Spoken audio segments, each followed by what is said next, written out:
ఎన్నో కోట్ల రూపాయలు భక్తుల ద్వారా ఆదాయం వస్తున్న తిరుమల తిరుపతి దేవస్థానం స్వంత డైరీని ఏర్పాటు చేయాలంటూ సిక్కులు శ్రీహరి భక్తులు డిమాండ్ చేస్తున్నారు. ప్రతి జిల్లాలో టీటీడీ కళ్యాణ మండపాలు ఉన్నవద్దని గోశాలలు ఏర్పాటు చేయాలని, అక్కడ గోవులు ఇచ్చే పాలతోనే స్వామివారికి నెయ్యి పంపేలా చర్యలు తీసుకోవాలని అంటున్నారు. స్వయంగా గోశాల వాళ్ళు ఎందుకు పెట్టుకోలేకపోతున్నారు అనేది ఒక విపరీతమైన పరిస్థితిలో ప్రజెంట్ ఉన్నది. సో భగవంతుడికి కైంకర్య నిమిత్తం వాళ్ళు పక్క వాళ్ళ మీద ఆధారపడే కన్నా వాళ్ళు సొంతంగా గోశాల పెట్టుకొని వాళ్ళు ఎందుకు నెయ్యిని ఉత్పాదన చేసి భగవంతుడికి కైంకర్యం లేకపోతున్నారు అన్నది మా యొక్క ఆలోచన.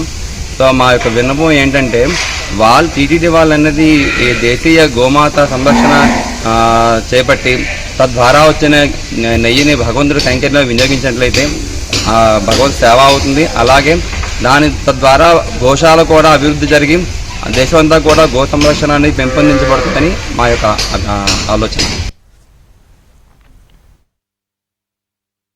మనం గోశాలని నిర్మాణిద్దాం, గో సంరక్షణ చేద్దాం. ఆ గో సంపత్తితో వచ్చిన క్షీరం అనుకోండి, నెయ్యి అనుకోండి, దైవ ప్రసాదాన్ని గురించి వాడుకుంటూ ప్రసాదం పవిత్రం అవుతుంది, వాతావరణం పవిత్రం అవుతుంది, మరియు సమాజానికి మనం ఒక సమాధానం చెప్పినట్టుగా ఉంటుంది, సమాజానికి ఒక శిక్ష ఇచ్చినట్టుగా ఉంటుంది, ఇతర దేవాలయానికి ఒక శిక్ష ఇచ్చినట్టు ఉంటుంది.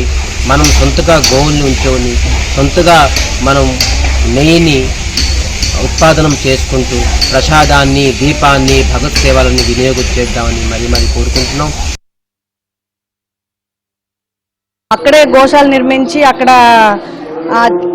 అంటే మనంతట మనం నెయ్యి తయారు చేసుకుని స్వామికి ఇస్తే అది బాగుంటుంది. తర్వాత ఇంకోటి ఏంటంటే, కొంతమంది ఇప్పుడు సేవకని వెళ్తున్న వాళ్ళు చాలామంది నిరుద్యోగులకు కూడా ఒక ఉద్యోగం కల్పించినట్టు ఉంటుందేమో నేను అనుకుంటున్నాను. అది నెయ్యి మనంతట మనం తయారు చేసుకొని స్వామికి ఇస్తే కల్తీలు అవి ఉండవు కదా, అక్కడే ఒకటి ఏర్పాటు చేసుకుని, లేదంటే ప్రతి జిల్లా ఇప్పుడు ఇన్ని జిల్లాలు ఉన్నాయి కదా, ఒక జిల్లాకు ఒక డైరీ ఫామ్ లాంటిది ఏర్పాటు చేసుకుని అక్కడ తయారు చేయించిన నెయ్యి స్వామివారికి ఇచ్చినట్టుంటే బాగుంటుంది. ఇప్పుడు పలాస నుంచి మనం జీడిపప్పు తరలిస్తున్నాం, ఆ విధంగా ప్రతి జిల్లా నుంచి కూడా ఇంత నెయ్యి అని చెప్పి మనం ఇచ్చుకుంటే కల్తీ అనేది ఉండదని నేను అనుకుంటున్నాను.